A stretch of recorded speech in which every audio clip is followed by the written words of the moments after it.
Assalamualaikum warahmatullahi wabarakatuh. Pada kesempatan kali ini, dalam video kita akan membahas mengenai sekularisme. Pembahasan sekularisme. Yang pertama, pengertian, sejarah, ciri-ciri, dan dampak buruk.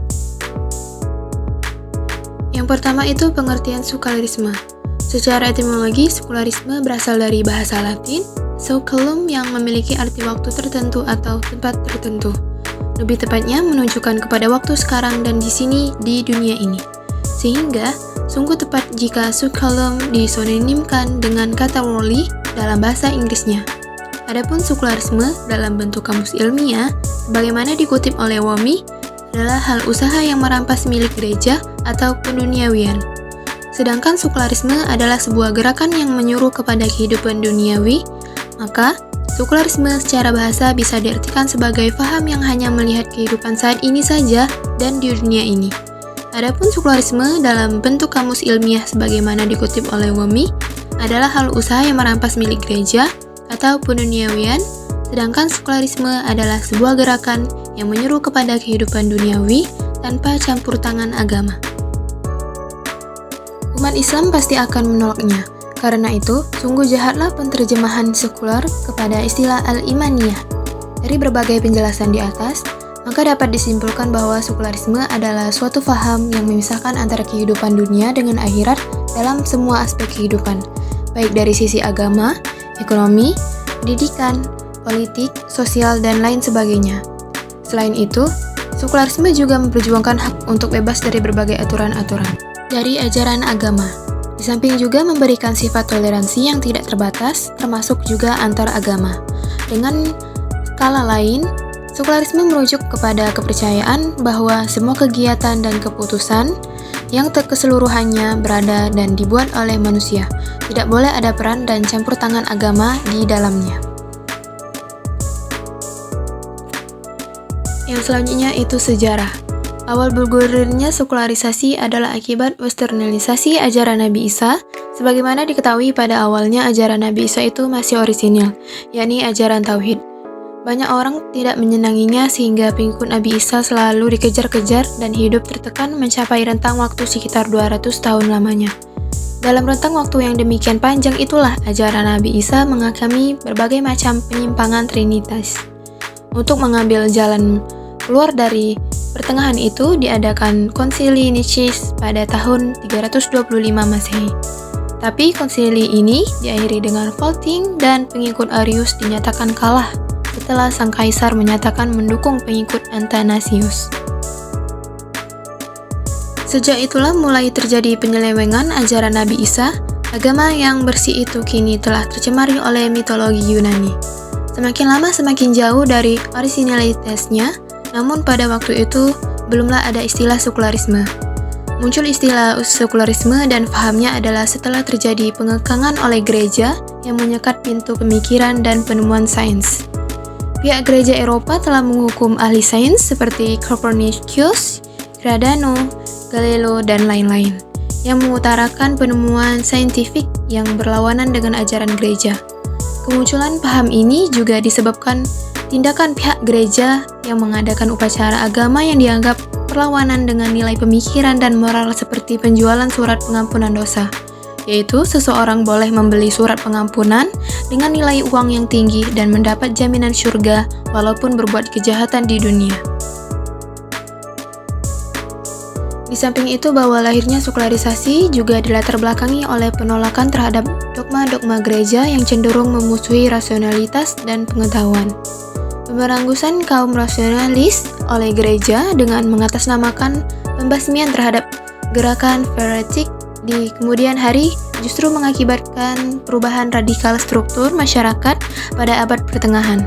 Lebih dari itu, gerakan ini juga diikuti oleh perubahan-perubahan yang menyangkut aspek-aspek idealitas gereja. Gejala-gejala inilah yang Henry Pinner sebagaimana dikutip oleh Syamsuddin Ramadan mengatakan bahwa gejala-gejala inilah yang kemudian mempercepat terjadinya proses sekularisasi. Senada dengan Henry Prince, Thorles menyatakan bahwa kombinasi antara ketidakpuasan terhadap dominasi gereja yang mengeksploitatif dan dogma-dogma gereja yang anti-rasionalitas berujung pada sekularisasi. Dalam masyarakat abad pertengahan, gereja memiliki pengaruh dan peran sentral yang sangat penting, di mana pihak gereja menguasai semua ranah kehidupan masyarakat Eropa, politik, ekonomi, pendidikan, dan semuanya, tanpa terkecuali yang dikenal dengan istilah ecclesiastical jurisdiction Spinoza. Akhirnya tahun 1789 Masehi, Prancis menjadi negara Eropa, muncul ribuan pemikir dan saintis yang berani mengutarakan teori yang menentang agama dan berunsurkan rasional, seperti muncul paham Darwinisme, Freudisme, dan eksistensialisme. Antiseminya dengan idea Nietzsche yang menganggap Tuhan telah mati dan manusia bebas dalam mengeksploitasi. Dalam perjalanannya, paham ini terus menular dan mulai memasuki dunia Islam pada awal kurun ke-20. Turki merupakan negara pertama yang mengamalkan paham ini di bawah pimpinan Kemal Atatürk. Seterusnya, paham ini menelusuri negara Islam yang lain seperti di Mesir melalui polisi Napoleon, Algeria, Tunisia, dan lain-lain yang terikat dengan pemerintahan Prancis, dan Indonesia, Malaysia masing-masing dibawa oleh Belanda dan Inggris. Ini dapat kita lihat dengan munculnya dualisme, yaitu agama di satu sisi dan yang bersifat duniawian di sisi yang lain. Adapun ciri-ciri sekularisme. Yang pertama, meyakini bahwa nilai keagamaan haruslah dibedakan dari nilai-nilai kehidupan dunia dan seluruh aspeknya. Yang kedua, menyebarkan paham melalui prinsip pragmatisme dan utilitarisme. Yang ketiga, kegiatan yang sifatnya politis bebas dari pengaruh agama. Dampak buruk sekularisme dalam bidang pendidikan. Sekularisme adalah sebuah pola hidup yang jauh dari cahaya wahyu. Oleh karena itu, dampak buruk dari penerapan sekularisme dalam pendidikan tidak dapat dihindari. Di antara sekian banyak dampak buruk tersebut adalah: yang pertama, membuka pintu bagi tumbuhnya paham ateisme. Ini dikarenakan paham sekularisme tidak menanamkan keyakinan terhadap Allah Sang Pencipta dalam jiwa para siswa, bahkan yang terjadi justru mengajarkan teori yang mengarah kepada ateisme, seperti teori Darwin, teori asal-usul terjadinya alam semesta, dan sebagainya. B. Membuka pintu lebar-lebar bagi kerusakan akhlak. Sekularisme tidak memandang tabu atau aib pergaulan bebas antara siswa-siswi selama mereka sudah dewasa dan dilakukan dengan pilihan mereka sendiri. Bukti akan hal ini adalah maraknya kalangan para pelajar. Media massa banyak merekam hal ini. Pergaulan bebas atau seks bebas di kalangan anak baru gede atau ABG di kota-kota besar Indonesia sudah sangat mengkhawatirkan.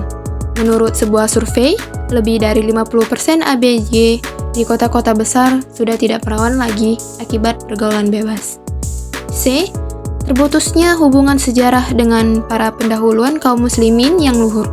Dalam buku-buku pelajaran sejarah yang diajarkan di sekolah-sekolah, para siswa hanya diajarkan sejarah nasional yang dimulai dari berdirinya Kerajaan Sriwijaya, Majapahit, dan sebagainya. Sedangkan tentang sejarah para khalifah yang lurus, Al-Khulafaur Rasyidin, sama sekali tidak diajarkan. Begitu pula kepahlawanan para sahabat Nabi Shallallahu Alaihi Wasallam yang lainnya, sehingga para pelajar dan generasi muda tidak mengenal dengan baik sejarah para pendahuluan mereka yang luhur dan layak dijadikan teladan. Dengan demikian, terjadilah keterputusan ikatan sejarah antara para pelajar muslim dengan para pendahulu mereka yang soleh.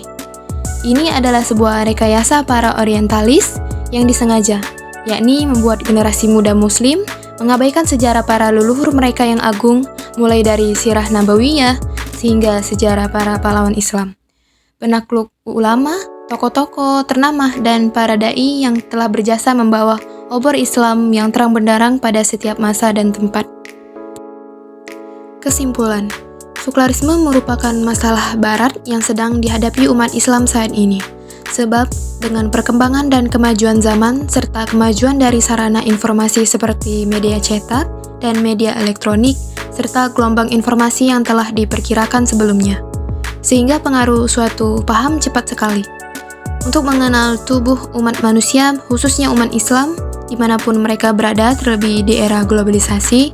Karena itu, cara yang paling baik untuk menghadapi masalah tersebut adalah dengan mengkaji atau memahami ajaran Islam dengan sebaik-baiknya.